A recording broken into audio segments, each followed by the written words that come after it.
School, Mumbai, and Embodied Poetics, which is headed up by Amy Russell. And I will leave Amy. The floor is yours. The space is yours. Please continue to hold it as brilliantly as you have been all this time. And do stay back for the cast party afterwards. Thank you so much, Jehan. Thank you. And thank you to you all for coming, and to my two guests, Diane Denis and Daniel Reis Pla, who are with me tonight to discuss The Stage is a Charnel Ground Towards Contemplative Performance. I would just like to read a brief biography for both of them. Dr. Diane Denis is an assistant professor of Buddhist studies and languages at Kathmandu University. She holds an MFA from Naropa University and a PhD in religious studies from Laval University. She's an active translator, artist, philosopher, and socially concerned individual. She looks particularly at the notion of radical honesty, performance as a charnel ground, non-dual awareness, and the way in which the artistic journey can be an embodiment of wisdom.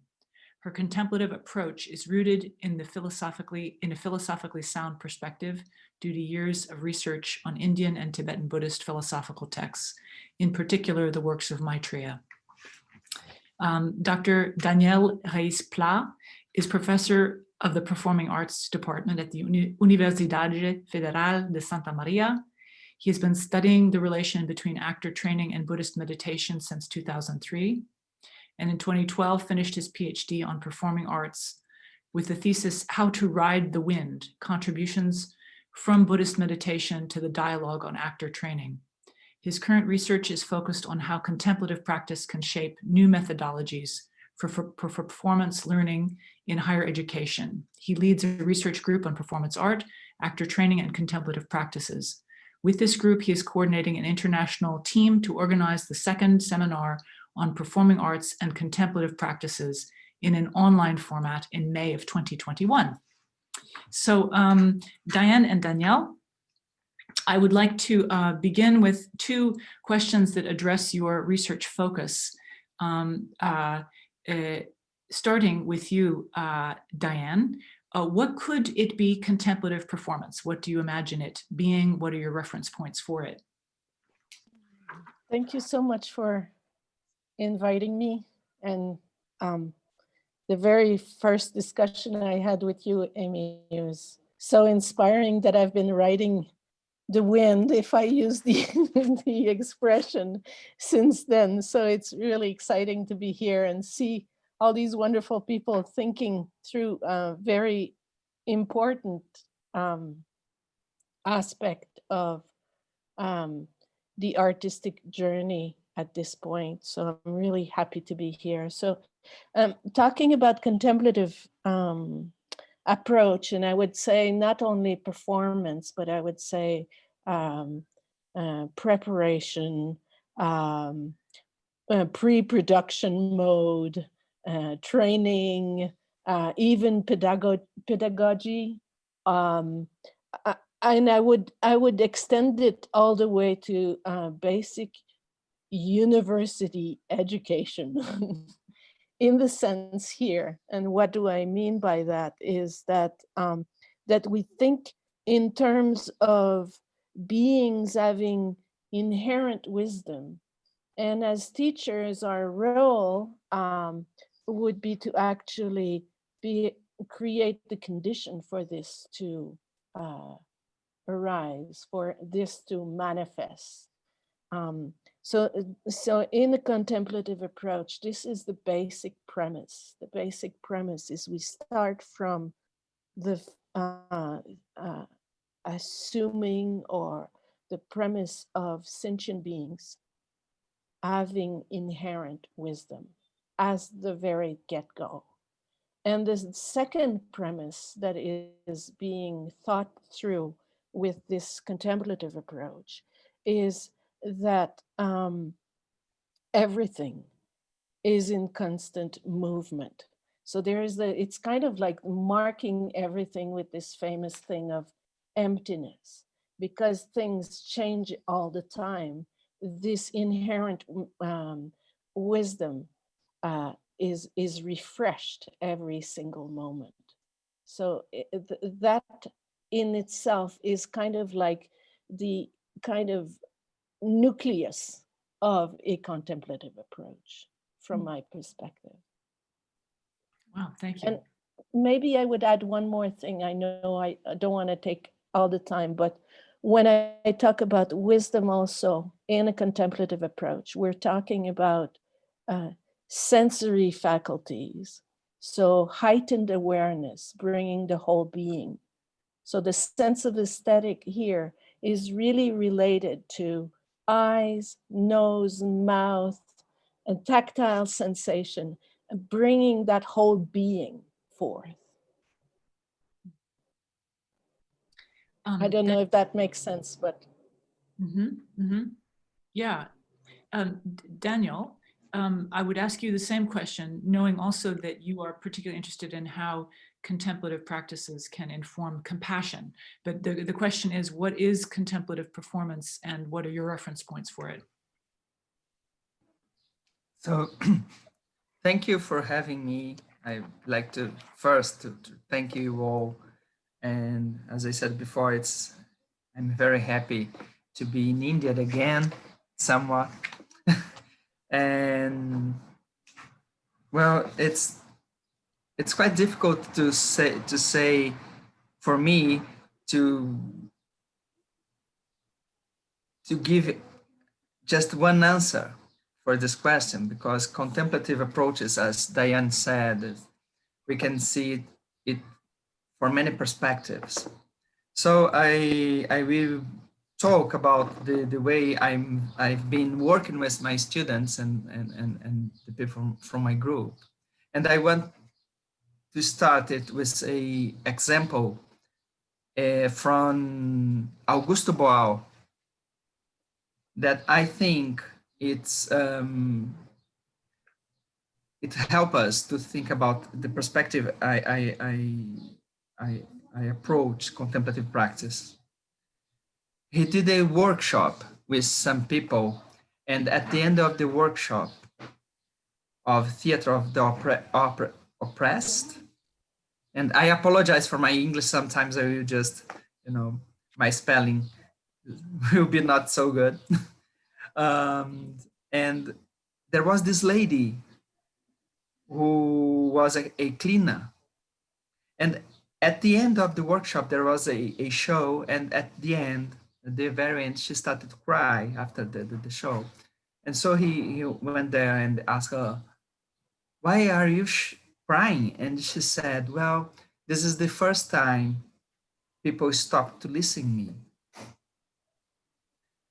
So from my perspective, a contemplative approach is something linked to this kind of possibility of theater transforming people, giving them new perspectives of themselves and give them new perspectives of the world they are living at.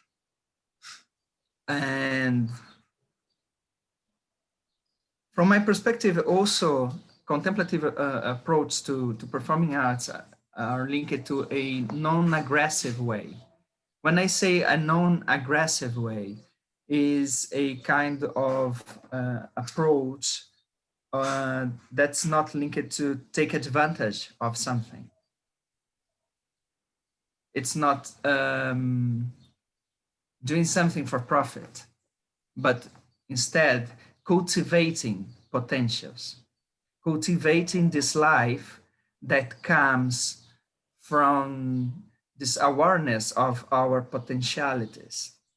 And in my work, this is something that comes from we coming back to the body, coming back to the sense, to our home. This is my dog. I have a full house, 2 kids and 2 dogs, and so it's a lot of movement. So come back to the sense and to the body, allow us to see this, what Diane said about this movement that is inherent to everything. And also it makes us to have contact with this wisdom that comes from the body. So contemplative approach, in my perspective, are we coming back to this basic wisdom that came from our body and this body in relationship with the environment, the space and the environment, the social environment as well.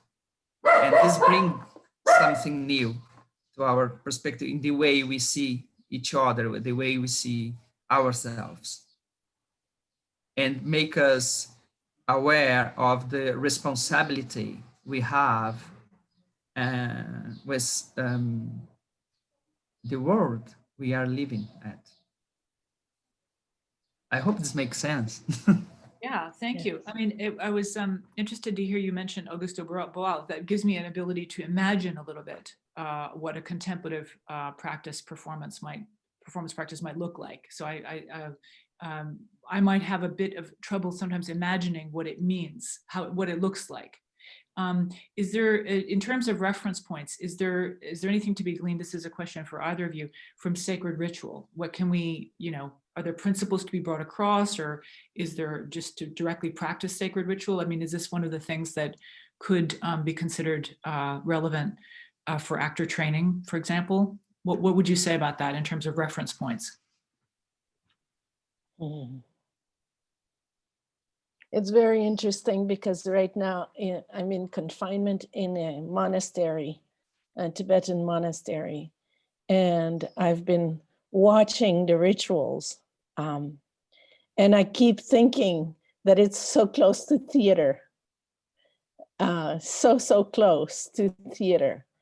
And I think that the main element which strikes me is the confidence that whatever these young women are doing, there is a confidence that it actually has a consequence, has an impact in their world, that is not empty of meaning.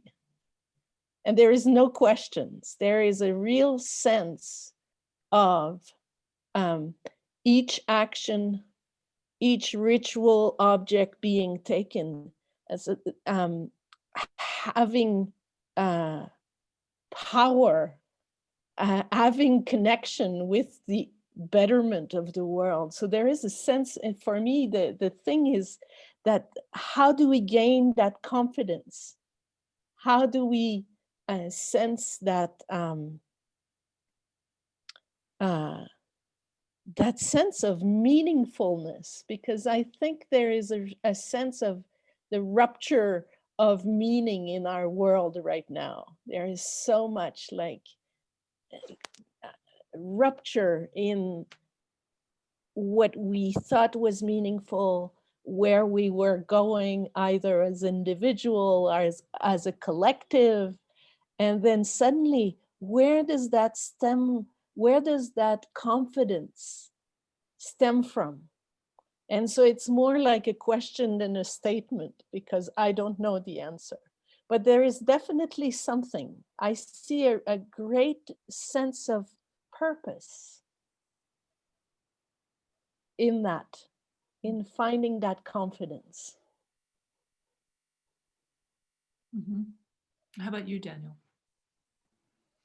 Well, my MA, when in 2003, I was interested in studying a ritual from Tibetan Buddhism that was the Red Tara ritual.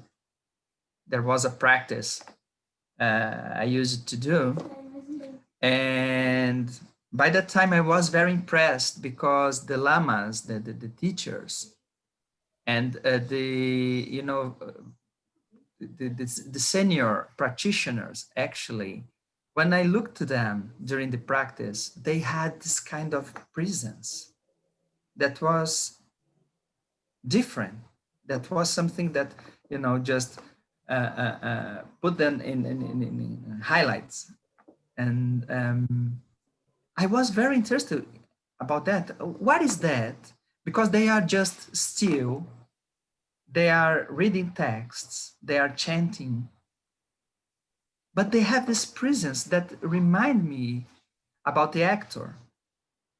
So I started to think, where did this come from?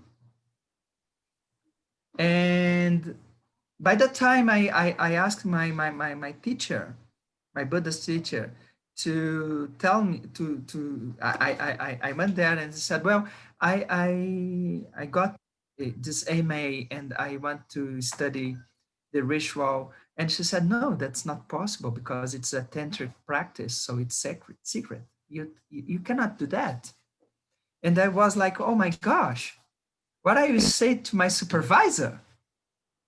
Because I just got to the MA to study this ritual, and now my teacher said I cannot do that. So I started to try to solve this question, and then I get to the meditation, this ritual as a meditation practice. And it's so interesting that we have this title of the charnel ground, because the charnel ground is also this place where people goes to meditate. And it's to meditate on impermanence, to meditate on the nature of self. And so this kind of practices are, in my perspective, in my opinion, it's the ways are tools. These rituals are tools to refine our awareness.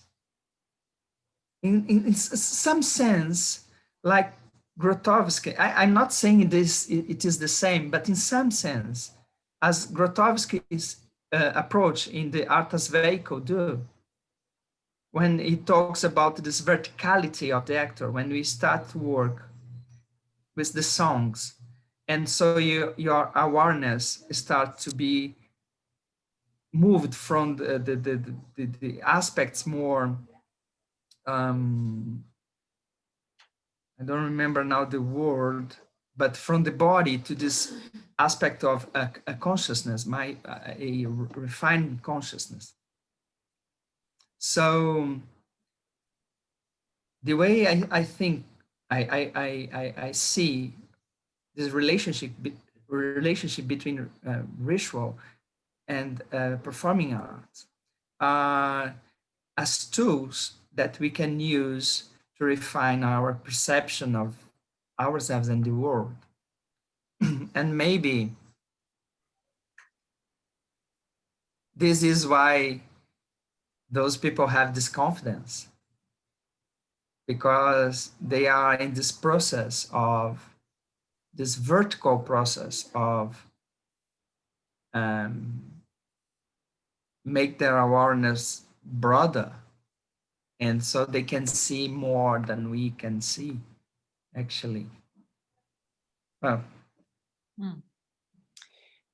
So you mentioned Grotowski, and I'm sort of going to fast forward into more modern types of performance. I know that you both met at a conference given by Barbara Dilley, who is a Merce Cunningham dancer and the developer of a Dharma art practice called contemplative dance.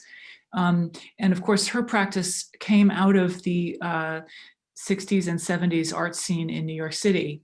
So this postmodern relinquishing of form and meaning and structure. I'm wondering if there's something sacred in the postmodern space. Is there something sacred about perhaps absence as well, or the incoherence that comes from total flux? What would you say about that, Diane? Yeah, definitely. I think that's a really nice bridge, because we have an extremely tight form practice in rituals, for example, where everything is kind of like set.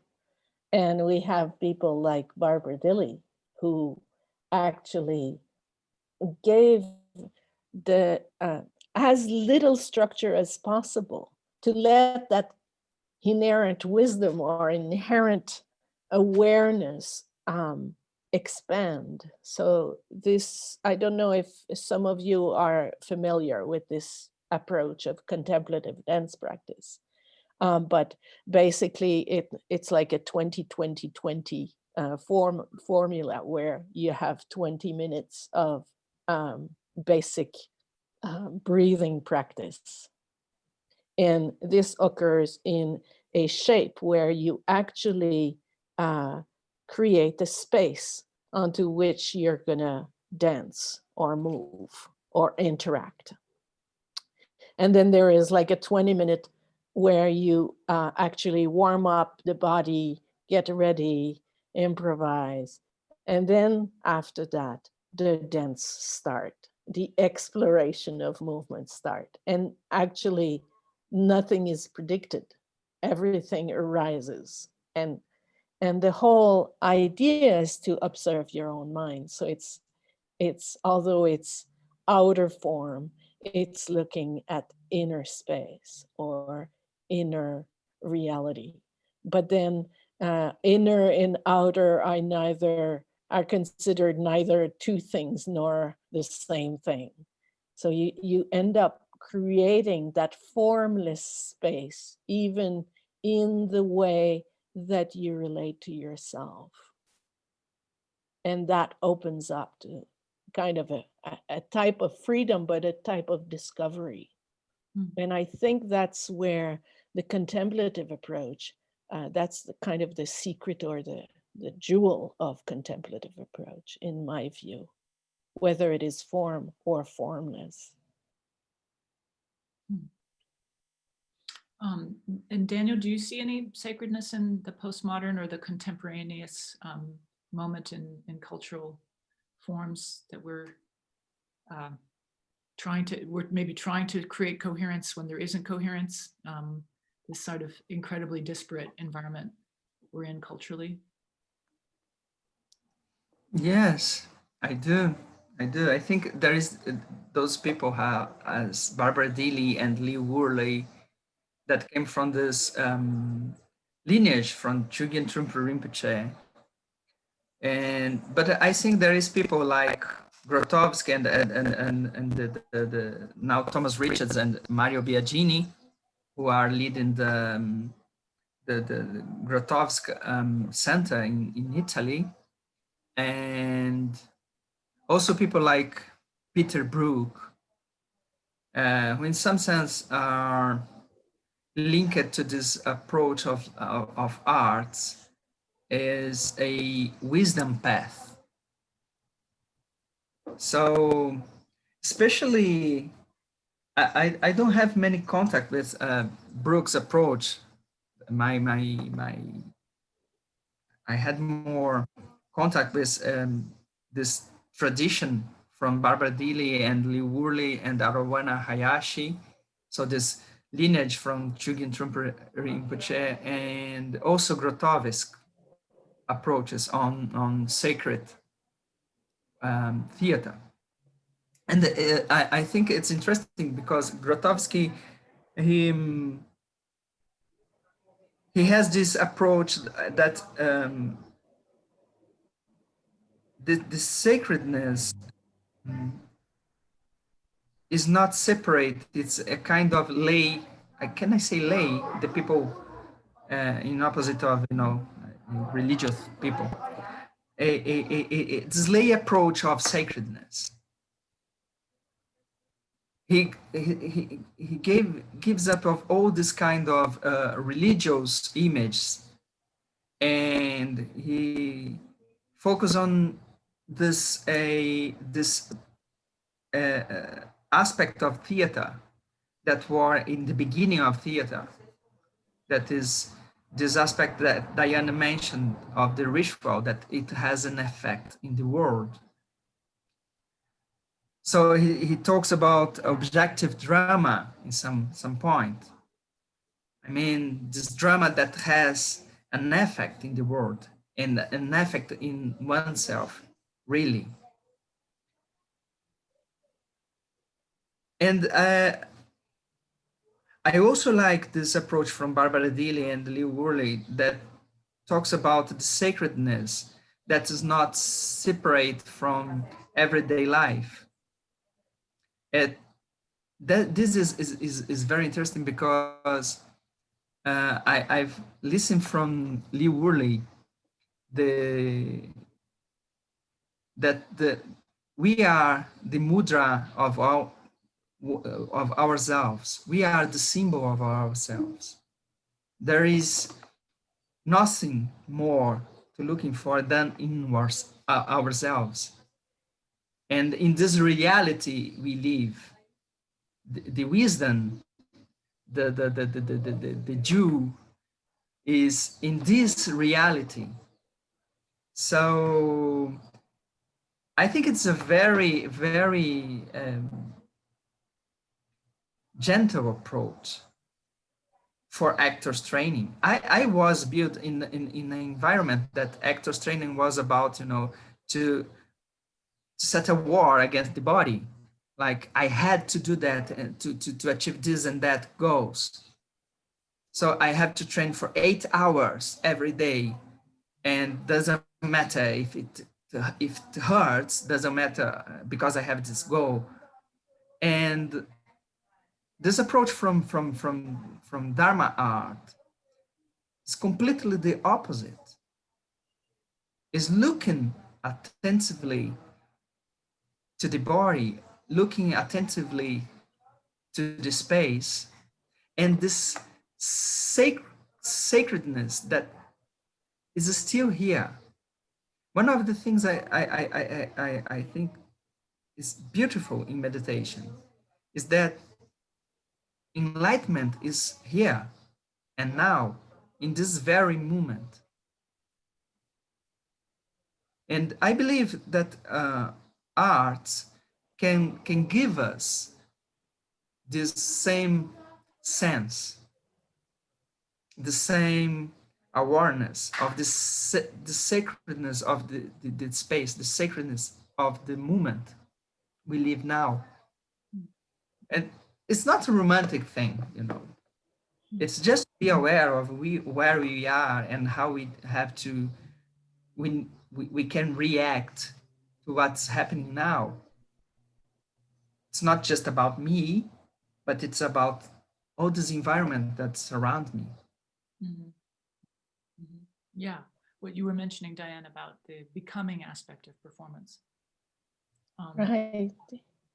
Okay, so this is the magic moment when we start to transition into a kind of Zoom discussion. So please do put any comments you have into the chat and so forth. I'll try to keep track and curate them properly. But please do start, you know, making comments or whatever you'd like to say in the chat, and or you can also use that little symbol for raising hand if you want to. You can just unmute yourself if you like. I will continue to ask Diane and Denis some questions, Diane and Daniel some questions, but we will transition to a kind of more open discussion. So basically, just to open it up to your areas of interest, your areas of research, I wanted to ask you, Diane, about this very provocative title, Performance as Charnel Ground. Can you sort of expound a little bit on what that means? Yeah. This was actually the title of my MFA thesis, which was partly a performance and partly a written document. And for this particular work, I was really looking at how performing arts is like pushes us to our limits in many ways, constantly. And it has also to do with, in some ways, dying to presupposed forms of self, right? So a sense of like moving beyond, transforming. So really looking at the stage as a path, the creative process as a path, rather than looking at a way to produce something. So the inner life of the artist is as important, and perhaps even more, kind of the artist as sage kind of thing. And to do this, I I would explore different things, like, for example, long sessions of fasting, like the Native Americans would do, and then create from that experience.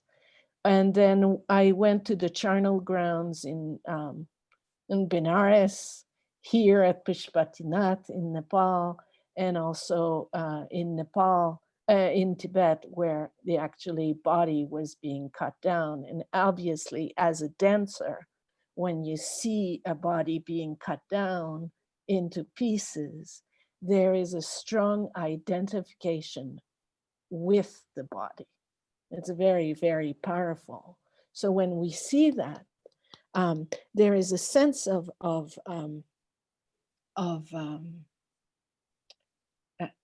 kind of heightened awareness. And is the artist the work that they're producing? Is it the same thing, or are they different? And so I had to push myself to see what was being provoked when put in a really intense situation, in order to find what was the most genuine way of offering a performance, rather than a predicted thing or presupposed things, and presupposed about myself, but also presupposed about the audience. And what I was trying to do there was really trying to touch upon non-dual awareness. So when something drops, and so this is a little bit, if I could say, this notion of stage as charnel ground, and we can talk a little bit more about that if needed. Great, wonderful. So and finally, Daniel, what is it to tame the wind?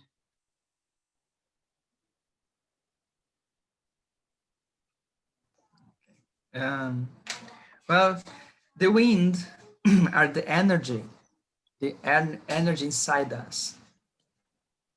So to tame the wind is a metaphor.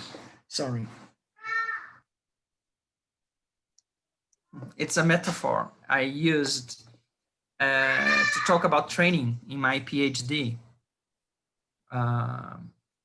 Because, as I said before, the way I was trained was this kind of taming my body, taming my mind to do what was expected to me to do as an actor. I had a teacher that used it to say, you are an actor or a mouse, or, you know, what are you doing? You have to do that. This is the way to do that. So I was educated in this way. And then I got to this approach of that taming the wind is actually riding the wind. It's not something you have to be, you don't have to force something. You can just ride the wind, and then the horse will be with you. And you don't need to beat the horse. You don't need to. And it's interesting. Here in Brazil, we have this religion that is called Umbanda. And in this religion, the spirits came into the body of people. And the spirits say the body of those people are the horses. They are riding those people. So you don't the taming the wind is not fighting with the wind, but it's recognizing the movement of the wind and just become friend of these winds. And from that point, you can ride the horse, ride the wind in any way, in any to any place you want. So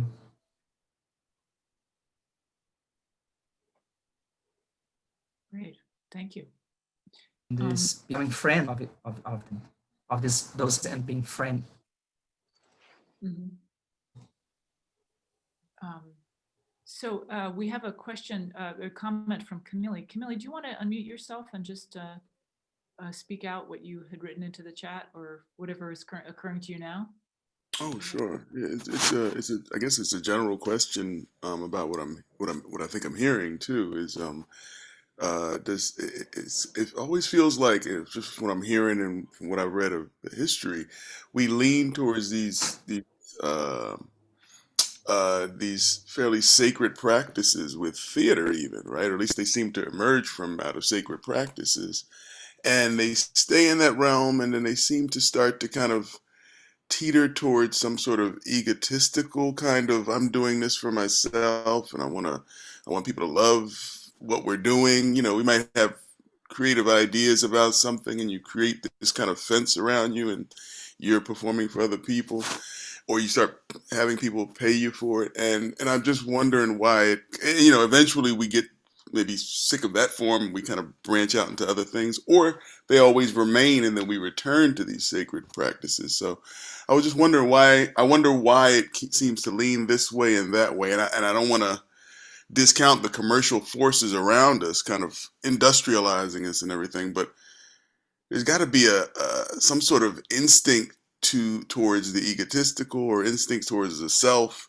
that seems to branch away from the sacred again. Or maybe the two are the same and we just misunderstand them. Anyway, I've said enough. I figure somebody else might be able to talk more. I'm just asking a question anyway. Yeah, I think it's a great question, because I think that is the training. I think this is so essential. I think as a human being, but as an actor and artist, perhaps even more, because of that tendency to start kind of building up this sense of self. And I think that this is the discipline. I think this is the discipline. It may be like the ethic of coming back to inherent wisdom, because within inherent wisdom, it has to be connected with experience, which is momentary and leaving. So you cannot build something. So that the building is conceptual, the experience is non-conceptual.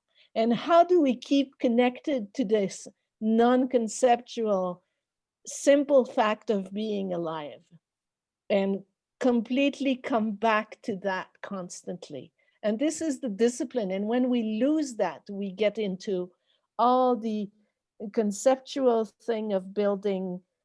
And so there is a sense of being, for me in this work, there is a sense of like trying to keep that discipline of being really involved in the world, not rejecting it, and yet really rooting in a very kind of like forceful way into inner experience, so that there is no split. And I think the meaningfulness comes from that deep connection into this simple fact of being alive, without anything more or anything less.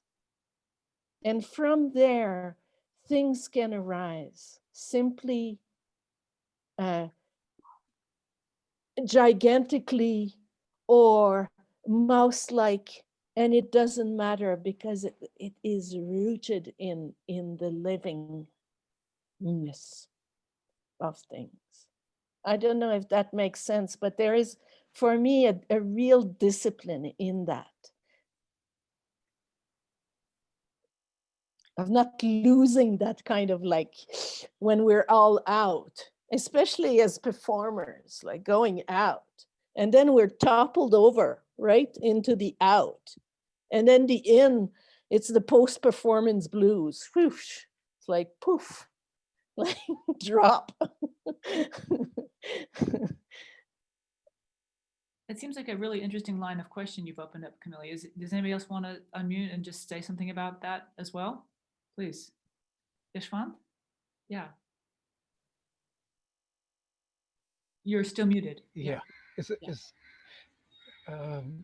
This is really fascinating stuff. It's incredible. Um, um, I wonder whether you've heard of a person called Habib Tanvir. I was lucky to watch a performance where he wanted to take certain rituals, Indian rituals, performed by people in the villages. He wanted to take it on stage, and he actually did that.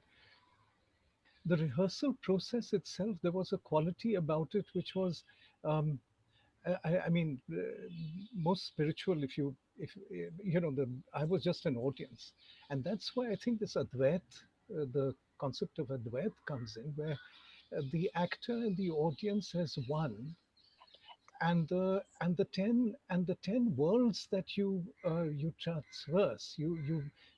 I was reading a little bit about. I don't know much about Buddhism, but I was reading a little bit about it, and the fascinating thing is that the rehearsal process is actually, for me, I realized that it's the moving through the 10 worlds constantly and reaching one, where I don't know what happens, but it's that one when I'm with the audience, when you are one with the audience, that's the most extraordinary experience for both, I guess. What you have to do you have anything to say about that? So. Dan, you were nodding at one point there. Hello? Oh, I've frozen. I could say something until Daniel is ready. Well, also, I think Jehan also, I think to some extent your comment speaks to it. We are talking about decomposing and resurrecting. It's kind of a cycle of renewal. It seems there's something in what you're saying as well, your comment in the chat. Did you want to say anything further? No, I have to go and sit at the dead remains of theater and figure it out. No, I think that I'm actually sitting there. I mean, Daniel had said this thing about how he went to training where 8 hours of rigorous, you were told to be a particular way, you were made to be a particular way. And then at the same time, Diane just so beautifully put this idea of how we can just, if we can be, and so much can come from that moment. And I feel like running a drama school, we do the former. We have these kids coming in, they're doing a lot of work, etc. We make them do things, but at the same time, we're trying to get them to be self-aware and so seed that kernel within it, so that all of the things that we make them do is the experience, but their way to process the experience. I wish we could perfect what you were talking about and have that at the core of like their ability for self-reflection, their ability for reporting the self. And I think I'm going to take a lot away on that front. I think I have a question that might take us somewhere else. So if we want to, Amy, I'll leave it to you to decide how you want to steer this. But I feel like, oh, sorry. I just go for it. Yeah, I just feel like somewhere we also do things out of necessity, or there is a certain amount of opportunism in the choices we make in order to run a viable drama school or teach a course that actors feel is relevant to them. I have to show them how, by them training in this, they will have fulfilled an opportunity that is it will solve something that they can then take advantage of, as you said earlier. I paraphrase. And that's a necessity of the world as it is right now. But when I'm exposed to thoughts like yours and Diane's, I'm thinking about the idea of this is a state of bliss and a state of, I want to be there. Last week when Camille spoke about, or 2 weeks ago when Camille spoke, they were talking about beyond theater. And theater as process and not that thing that's just on stage. And I just feel like all of these are great destinations to arrive at in practice, but we are here. And how do you, I'm going to be very entrepreneurial and commercial about this, but how do you scale that kind of thinking so it can actually, take over humanity, how can we actually make that to then, so that we're not sitting here in these little spaces of safety and contemplative practice and contemplative anything. I mean, this Unrehearsed Futures is contemplative practice. How do we make sure that the world starts to engage on these terms, even though these terms are not the lowest common denominator terms? Now I'm sounding like a snob. Sorry. I just wanted to say, Jehan, I worked for 9 years for a very successful university whose motto was, our best product is process. So that too can be commodified. Yeah, so I think we haven't departed from Camille's sort of basic topic, which is something to do with the kind of reification of things as they arise. Heather, your question or your comment seems to speak to that as well. Would you like to unmute yourself? Sure. Hi, everyone. Yeah, wow, there's a lot of threads. The thing I had offered in the chat was that I've just noticed across the spaces I've been in that the intention of whether we are really in the space to receive an offer versus to take and control, I think has really wide-reaching implications. And I have 2 teachers that I'll mention now. One, I was at a conservatory in Moscow at the Vakhtangov with Andrei Droznin, who innovated the body in Russian actor training, the contemporary. And I remember saying to him at some point, wait, this is like my yoga practice, this is like my meditation practice. And him just agreeing with me and saying, yes, of course, it's all rooted in that, it's all based in that, it's always been that. And me trying to explain to him that it was lost in translation, that we just discarded all of that when we took the techniques from the place where the indigenous birthed them.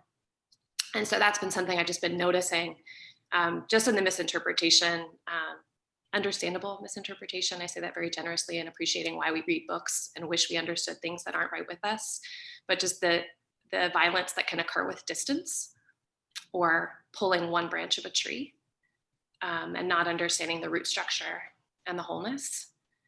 And then I would say in this, to try to tie that into what you're talking about, Jehan, I think that's why practices like Arawana Hayashi's social presencing theater have been so radical for me.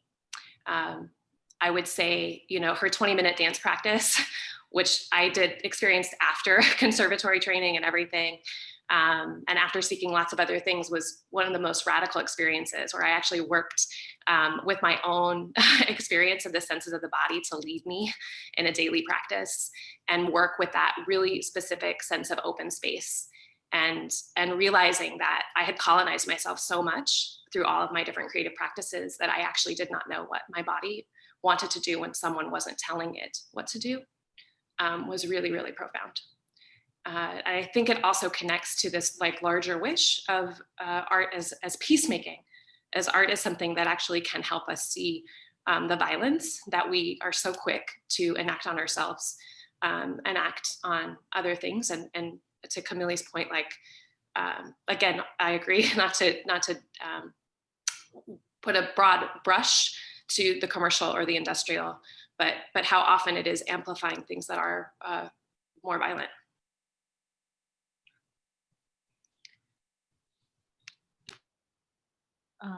Danielle or Diane, do you want to say anything about the conversation so far?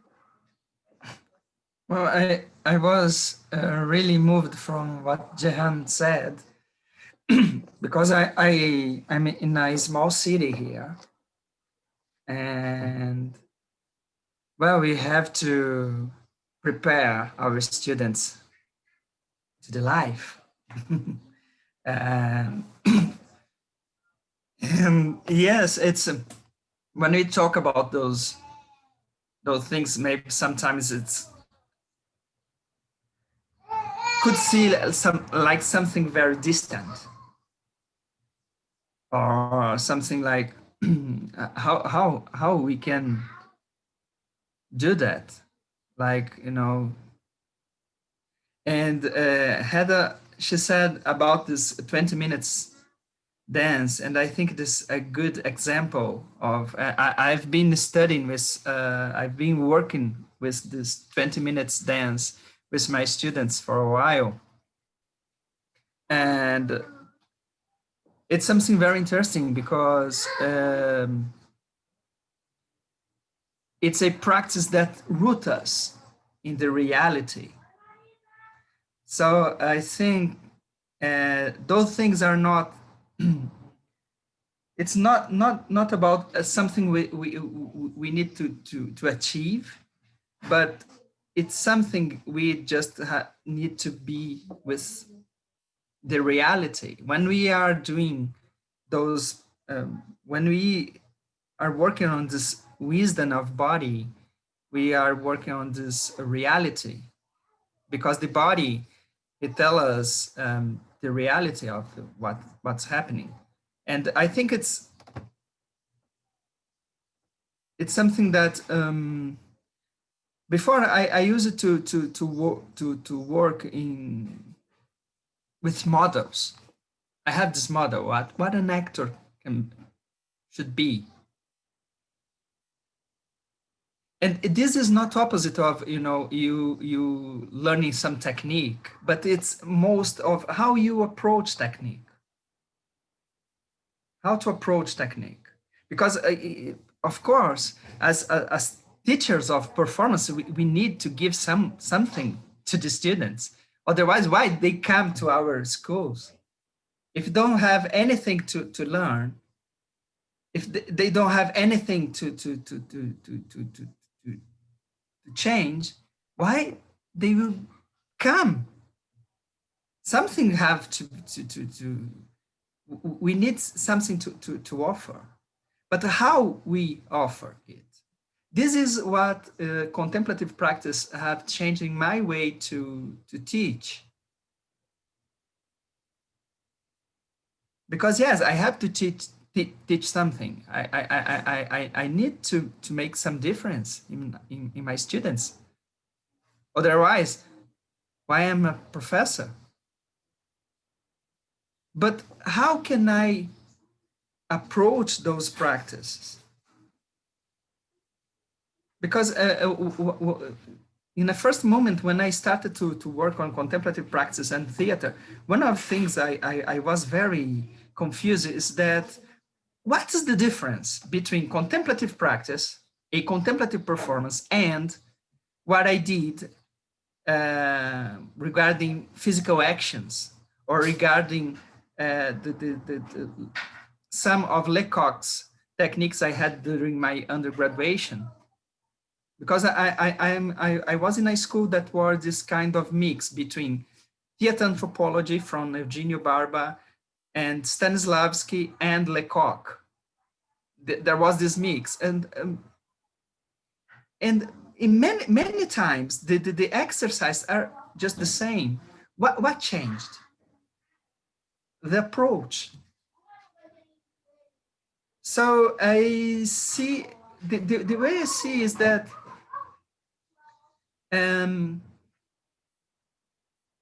being rooted into the reality of our bodies, and the difference is that, am I working to fit in a model I have in my mind, like a good actor is that, or I will be working to get some wisdom on myself, and how can I use this wisdom for my benefit and benefit of others? It's a bit, it's a bit different when you go to a field and you see that field as a resource that you have to exploit, to give to you what you want, and you cultivate this field. And from the potentialities you see there, you can expand these potentialities.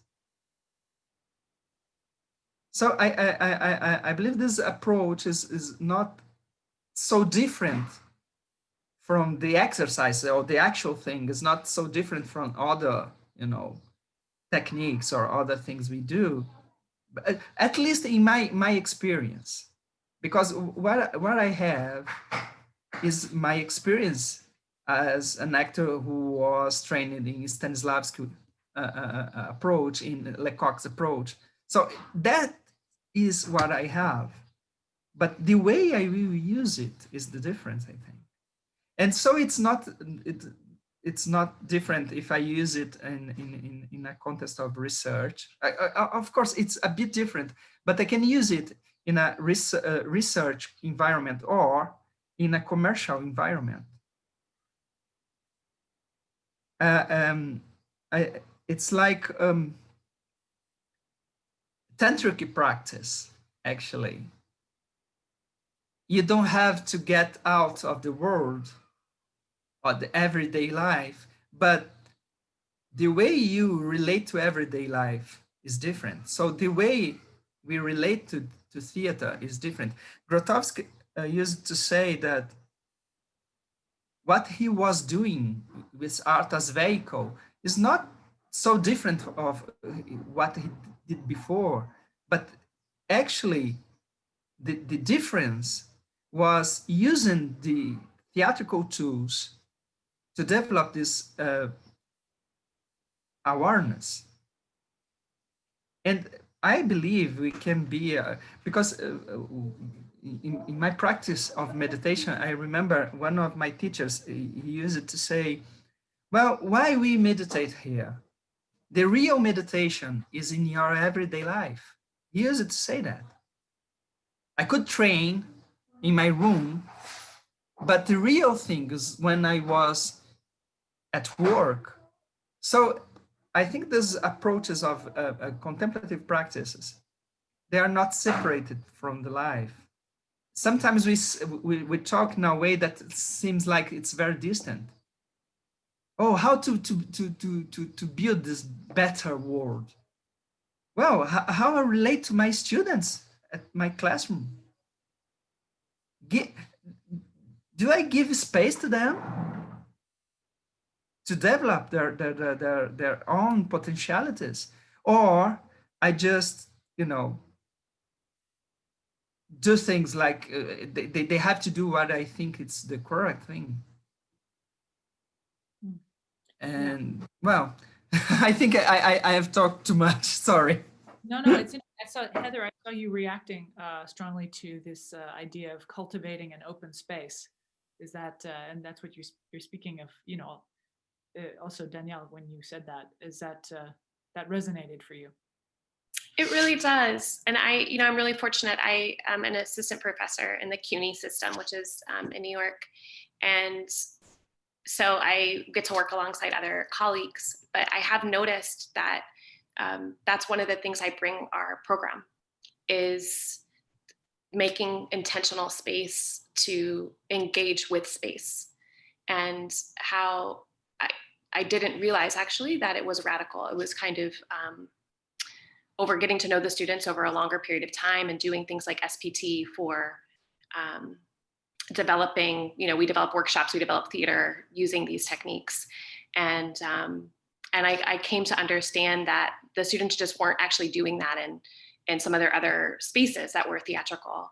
And so, there's a significant disruption too, I think, back to like the very practical is, it's really small doses alongside the exercises that are more traditional, as Danielle is mentioning. But I think also with that constant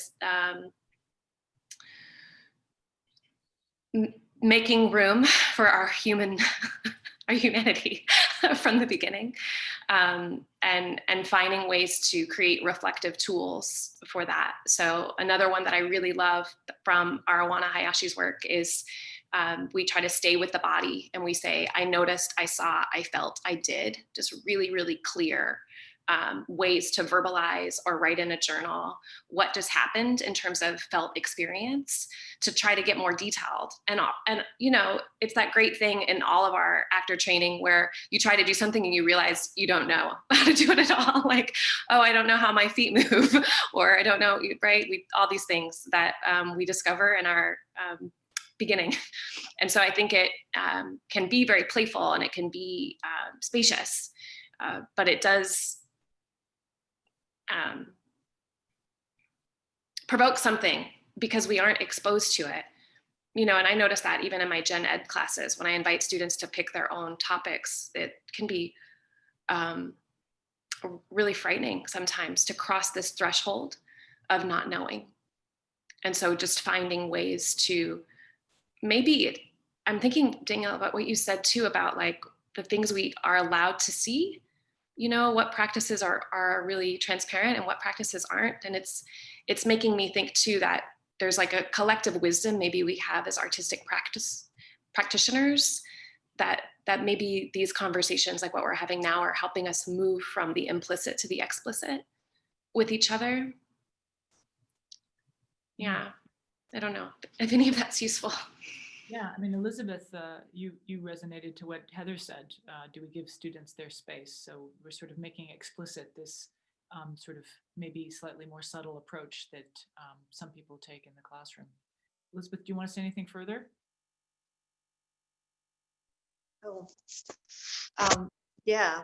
I don't know. Sometimes I think of what Stanislavski said about at the end of his book, building a character. Say now, after trying to explain everything that he was doing to becoming this character, he says, now I see from the distance, like the landscape. I don't remember very well the sentence, but for me it was saying that he's looking at from the distance, this sheep in the ocean, and then he understands that everything is part of a construction. So going into the student is going into the thing of the art.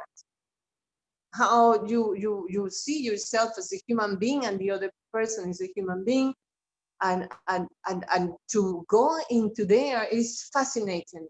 I know we have programs, we have evaluations to do, all of that, but sometimes it's, you know, we go and say, guys, we have to get this out, the rehearsal, all of that, but there are some moments that everything has to stop, everything.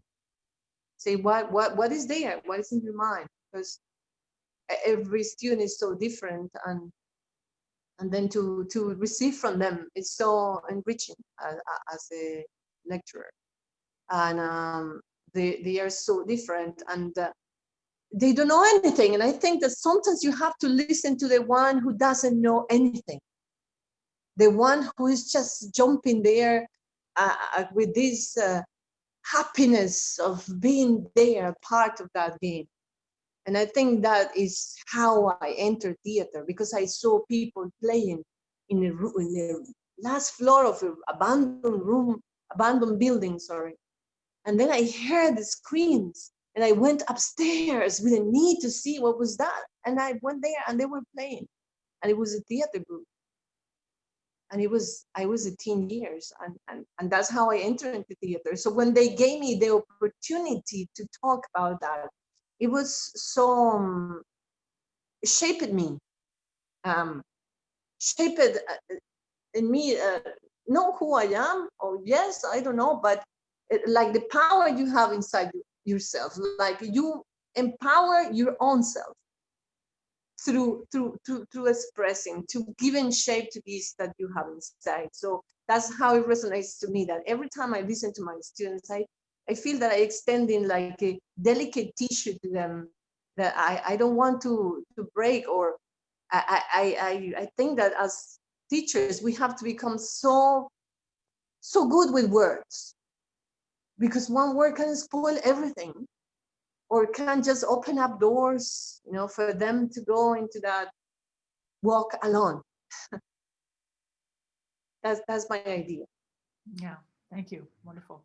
And Neely, you have a practical question. Would you like to put it out there? Yeah. Um, actually, it's very interesting. It's been kind of almost answered in different ways. But I was trying to, may I explain the context from which I'm asking the question? So I taught in a region that is extremely underprivileged and that lives with war for the last 40 years, even more than that, and with people that have experienced war and ethnic conflict traumas for generations and generations, and then themselves also. So when I started teaching them, immediately I saw that there is a huge cloud of traumas, and it's very difficult for them to separate themselves from that, to do something as almost luxurious as art. You see what I mean? And as if that wasn't enough, they came without knowing much, without having read much, without really having an opening to the world. And so I used meditation to be able to communicate with something deeper than the culture and the context and what's happening. And I was doing two things. I was also teaching art classes and doing this practice within the theater troupe that I started there. And in the art practices, I managed to use meditation to make them connect with something within themselves. And from that abstract drawings and things, they made masks, and it kind of worked. It kind of brought out something from them that was not coming from the imposed colonized body. That was deeper than that. But within the theater practice, when I tried meditation, I was never convinced that I was actually reaching the deeper dam, or the wider connection to the world, because it was always staying in this traumatized moment, and it was always at the edges of political or the personal. Do you know what I mean? So I'm wondering, when you work, and this has been kind of the question of my work ever since. When you work with people who are in a context so difficult, and who come from a place so closed, and who have